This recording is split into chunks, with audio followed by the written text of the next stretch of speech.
पाकिस्तान और सऊदी अरब का एक साथ आना मिडिल ईस्ट, एशिया और यूरोप के लिए भी एक बड़ी घटना माना जाएगा और उसे आप इस लिस्ट से समझ सकते हैं। देखिए, पाकिस्तान और इधर सऊदी अरब, अगर सेना की रैंकिंग आप देखिए तो पाकिस्तान 12वीं नंबर पर है और सऊदी अरब 24वीं नंबर पर है। सोर्स है ग्लोबल फायर पावर 2025 की ये रिपोर्ट। पाकिस्तान ये समझता है कि वो इस दोस्ती से कैसे फायदा उठा सकता है। पाकिस्तान ये समझौता करके इसलिए खुश हो रहा है क्योंकि सऊदी अरब के पास एक से एक बेहतरीन हथियार है। अब आप इन तस्वीरों को देखिए, F-15S फाइटर जेट्स। अब सऊदी अरब के पास क्या एडवांटेज है?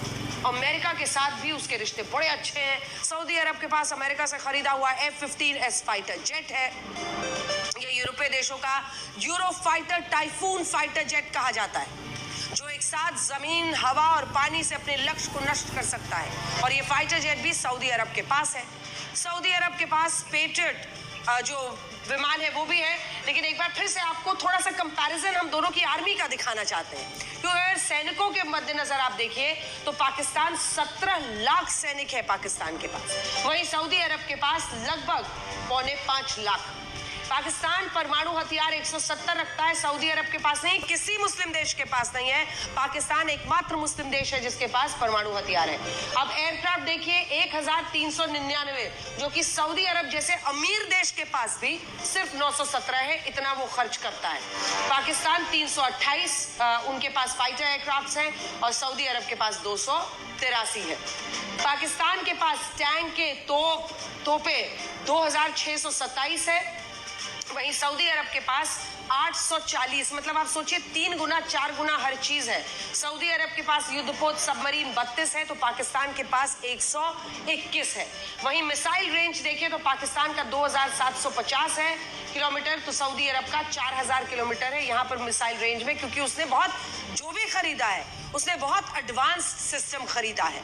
सऊदी अरब के पास पेट्रियट PAC-3 नाम का मिसाइल डिफेंस सिस्टम भी है, जिसे अमेरिका ने बहुत कम देशों को बेचा है, बहुत कम देशों को दिया है। जिसको आपने देखा, यही वो डिफेंस सिस्टम है जो मक्का के बाहर भी तैनात किया गया था। अमेरिका के अलावा सऊदी अरब के पास चाइना की डोंगफेंग 21 बैलिस्टिक मिसाइल भी है, जिसे हाल ही में चाइना ने अपनी परेड में दिखाया था। अगर आपको याद हो, जो चाइना की परेड हुई थी उसमें जिस डोंगफेंग 21 बैलिस्टिक मिसाइल को दिखाया गया था, ये उसी की तस्वीर आप इस वक्त टेलीविजन स्क्रीन पर देख रहे हैं। टॉप एंड, जो बेस्ट हथियार, जो बेस्ट विमान है, जो बेस्ट एयरक्राफ्ट हैं, जो बेस्ट डिफेंस सिस्टम्स हैं, वो सब सऊदी अरब ने खरीदे हुए हैं। ऐसे में विन विन सिचुएशन है। पाकिस्तान का पूरा न्यूक्लियर मिसाइल और उसके जो अन्य सबमरीन्स आप देख रहे थे कितने उसके पास हैं, और यहाँ पर टॉप एंड जो मिसाइल्स हैं। और ऐसे में दोनों की ये कोशिश है कि इस रिश्ते से इनको मजबूती मिलेगी डिफेंस के क्षेत्र में। इसी साल मई 2025 में अमेरिका और सऊदी अरब के बीच 12,52,000 करोड़ रुपए की एक हथियार डील हुई, जिसके तहत सऊदी अरब को रॉकेट्स, मिसाइल, बख्तरबंद गाड़ियां, MQ-9B सी गार्डियन ड्रोन मिलने वाला है। और ये सारे हथियार अब पाकिस्तान के लिए भी सुरक्षा की गारंटी बनेंगे। अब आप समझ रहे हैं कि ये खबर इतनी बड़ी क्यों है हमारी नजर में। ये खबर इसलिए इतनी बड़ी है क्योंकि अगर ये सुरक्षा की गारंटी दोनों एक दूसरे को दे रहे हैं तो ये इनके इतने हथियार नहीं होगा, इन दोनों के इतने हथियार हो जाएंगे।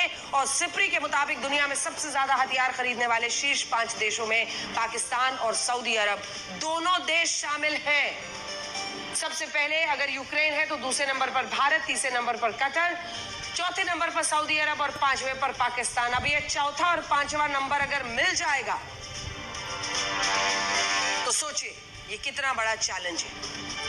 सऊदी अरब को हर दिन पेट्रोलियम प्रोडक्ट्स की बिक्री से मिलते हैं 5,000 करोड़ रुपए, उसकी आमदनी है।